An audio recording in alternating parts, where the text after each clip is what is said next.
Hello students, let's begin first chapter of your part A, accounting of partnership forms. Let's understand what is partnership. Partnership is a relationship between two or more persons who have agreed to share the profit of a business carried on by all or any of them acting for all. Partnership मतलब क्या है?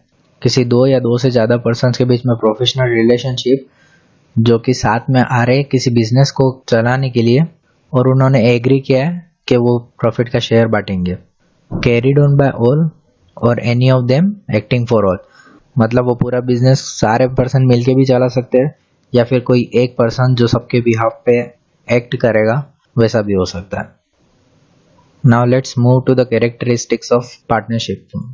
The first point is there should be two और more persons. A single person can not form a partnership मतलब कम से कम दो जने होने ही चाहिए और कंपनीज एक्ट के हिसाब से मैक्सिमम 50 जने हो सकते हैं। 50 पर्सन्स मिलके एक पार्टनरशिप फर्म क्रिएट कर सकते हैं।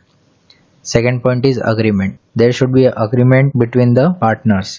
सब पार्टनर्स के बीच में एग्रीमेंट होना चाहिए। थर्ड पॉइंट है existence of business and profit motive which means partnership can be formed for the purpose of carrying some business and there should be a profit motive. Partnership firm कोई business करने के लिए create होनी चाहिए और उनका motive सिर्फ profit कमाना होना चाहिए।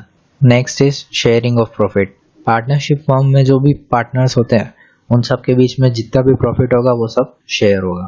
Fifth is relationship of principal and agent. Each partner is an agent as well as a principal. हर पार्टनर एजेंट होता है क्योंकि वो बाइंड करता है दूसरे पर्सन को किसी एक्ट के खिलाफ और प्रिंसिपल इसलिए होता है क्योंकि उनको उसको भी कोई दूसरा पार्टनर बाउंड कर सकता। Last is business carried by all और any of them acting for all मतलब या तो सारे पार्टनर्स मिलके फॉर्म चलाएंगे या एनी ऑफ देम उनमें से कोई भी एक जो सबके बिहाफ पे एक्ट करेगा। अब हर पार्टनरशिप फॉर्म में पार्टनरशिप डीड होती है। अब समझते हैं पार्टनरशिप डीड होती क्या है। Partnership deed is a written document which contains terms and condition of partnership. Partnership deed वो सारे documents है जिसमें terms and conditions होती है। It is also known as article of partnership. The deed should contain partnership deed के अंदर होना क्या क्या चाहिए। First thing is name and address of the firm. जो भी partnership firm create हो रही है उसका name और उसका address सबसे पहले partnership deed में होना चाहिए। Second is name and address of the partners. उसके जितने भी पार्टनर्स है 2 हो 3 हो 4 हो या 50 हो उन सब के नाम और उन सब के एड्रेस पार्टनरशिप डीड में होने चाहिए। Third is type and nature of business. वो पार्टनरशिप जो भी बिजनेस करने क्रिएट हुई है उसका टाइप क्या है और उस बिजनेस का नेचर क्या है। Fourth point is amount of capital contributed by each partner. Her partner कितना अमाउंट लाएगा एज अ कैपिटल और वो कैपिटल अकाउंट उनके फिक्स होंगे या फ्लक्चुएटिंग होंगे। फिक्स और फ्लक्चुएटिंग अपन आगे इस चैप्टर में पढ़ेंगे। और क्या होना चाहिए पार्टनरशिप डीड में। इंटरेस्ट ऑन कैपिटल मतलब पार्टनर्स को कैपिटल पे इंटरेस्ट मिलेगा या नहीं और अगर मिलेगा तो कितना परसेंट मिलेगा। नेक्स्ट है ड्राइंग्स। हर पार्टनर कितना ड्राइंग करने को एंटाइटल है मतलब हर पार्टनर कितना ड्रॉ कर सकता है। Next is interest on drawing. Interest on drawing होना चाहिए, अगर होना चाहिए तो कितना परसेंट वो सब पार्टनरशिप डीड में होगा। Next is profit sharing ratio. Partners का प्रॉफिट शेयरिंग रेशियो क्या होगा वो भी पार्टनरशिप डीड में होगा। Next is salary. क्या किसी पार्टनर को सैलरी मिलेगी, अगर मिलेगी तो कितनी मिलेगी वो सब भी पार्टनरशिप डीड में होगा। Next is goodwill. इसमें method of valuation of goodwill आता है at the time of admission retirement और death of partner. Next is accounting period of the firm. Firm का अकाउंटिंग पीरियड क्या है। फॉर एग्जाम्पल क्या वो अप्रैल से अपना अकाउंटिंग पीरियड चालू कर रही है या फिर जनवरी से कर रही है। Next is method of recording firms account. Books of accounts कौन से मेथड से लिखी जाएगी वो सब। ऑडिटिंग के बारे में पार्टनरशिप फर्म के ऑडिटर कौन होगा वो। डेट ऑफ कमेंसमेंट किस डेट से वो पार्टनरशिप डेट चालू हुई है वो। ड्यूरेशन ऑफ पार्टनरशिप कितने साल के लिए पार्टनरशिप है। बैंक अकाउंट उस फर्म के कितने बैंक अकाउंट्स है कौन कौन से बैंक में उन सब की details. Rules to be followed in the case of admission retirement insolvency of partner. अगर कोई नया पार्टनर एडमिशन ले रहा है या कोई पार्टनर रिटायर हो रहा है या कोई पार्टनर इंसॉल्वेंट हो जाता है, तो उस केस में रूल्स क्या क्या होंगे वो सब, और अगर कंपनी बंद होती है तो सेटलमेंट किस हिसाब से होगा वो सब लिखा होगा पार्टनरशिप डीड में। इतना पार्ट तो थ्योरी हो गया। अब थोड़ा और समझते हैं कि ट्रांजैक्शंस रिकॉर्ड कैसे होंगे। जो पार्टनरशिप फॉर्म ट्रांजैक्शंस है डबल एंट्री सिस्टम के हिसाब से ही रिकॉर्ड होंगे।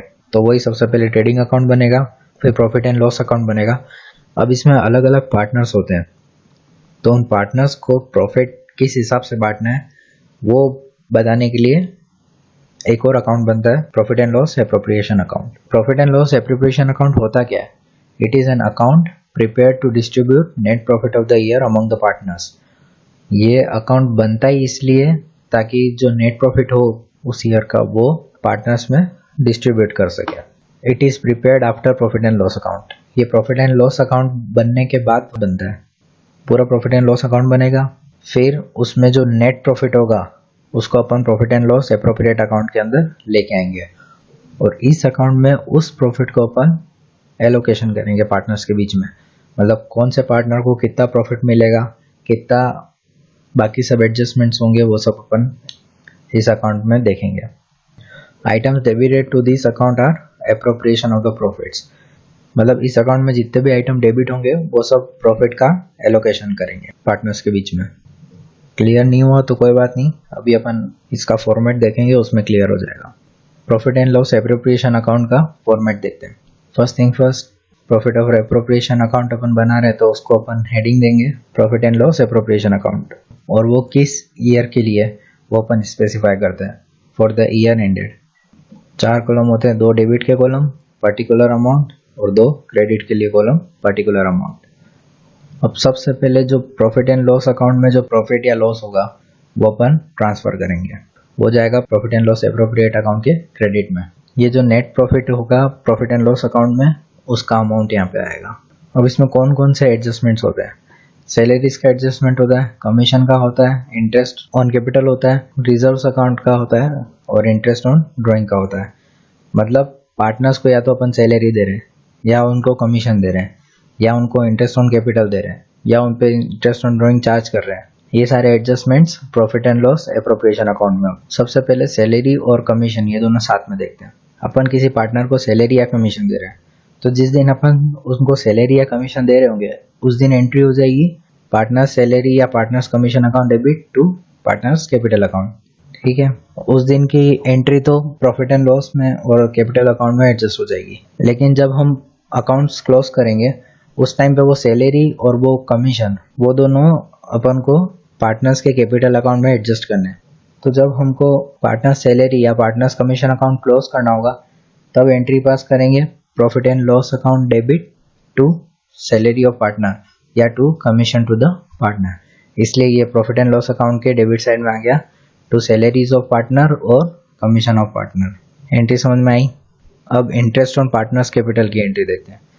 जब पार्टनर को इंटरेस्ट ऑन कैपिटल अलाउ करेंगे तब उस दिन एंट्री होगी interest on capital account debit to partners capital account.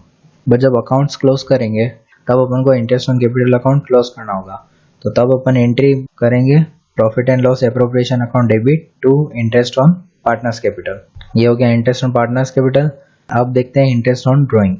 Interest on drawing अपन को चार्ज करना है। अपन ने समझा था कि जो भी part profit and loss account के डेबिट साइड में आ रहा है वो सब एलोकेशन है, वो सब पार्टनर्स को अपन दे रहे हैं। But upon interest on drawing charge करते हैं, अलाउ नहीं करते हैं। चार्ज करते हैं मतलब interest on drawing upon partner से मांगते हैं, इसलिए वो क्रेडिट साइड में आ रहा है। ठीक है, तो जिस दिन इंटरेस्ट ऑन ड्राइंग चार्ज करेंगे उस दिन तो एंट्री होगी partners capital to interest on drawing. लेकिन जब अपन बुक्स ऑफ अकाउंट्स क्लोज करेंगे, जब अपन को interest on drawing account close करना है तब एंट्री हो जाएगी interest on drawing account debit to profit and loss appropriation account. इसीलिए ये interest on drawing credit side में आ रहा है profit and loss appropriation account के। अगर कुछ पार्ट अपन को प्रॉफिट का रिजर्व में ट्रांसफर करना हो तो उसके लिए एंट्री होगी profit and loss appropriation account debit to reserve account. अब इस अकाउंट में जो बैलेंसिंग फिगर बचेगा उसको अपन को पार्टनर्स कैपिटल अकाउंट में क्रेडिट करना है। तो लास्ट में बैलेंसिंग फिगर के लिए एंट्री क्या हो जाएगी profit and loss appropriation account debit to partners capital account. और जितने भी पार्टनर्स होंगे उसको जो भी रेशियो दिया होगा उसमें अपन डिस्ट्रीब्यूट कर देंगे। ये फॉर्मेट एक बार अच्छे से याद कर लेना। उसमें क्रेडिट साइड में क्या आता है, सबसे पहले जो भी नेट प्रॉफिट होगा प्रॉफिट एंड लॉस अकाउंट में वो अमाउंट आएगा। डेबिट साइड में क्या क्या आता है, किसी पार्टनर को सैलरी दे रहे हैं या किसी पार्टनर को कमीशन दे रहे हैं या इंटरेस्ट ऑन कैपिटल दे रहे हैं तो वो सब डेबिट में आता है, और interest on drawing credit side में आ जाएगा। अगर प्रॉफिट को रिजर्व में ट्रांसफ़र करना है तो वो भी टू रिजर्व आ जाएगा डेबिट में, और जो अमाउंट बच जाएगा उसको अपन कैपिटल अकाउंट में ट्रांसफ़र कर देंगे। यहाँ पे थ्योरी पार्ट कंप्लीट हुआ। अब अगले लेक्चर में अपन इसके क्वेश्चंस करेंगे और इंटरेस्ट ऑन कैपिटल पढ़ेंगे। Thank you.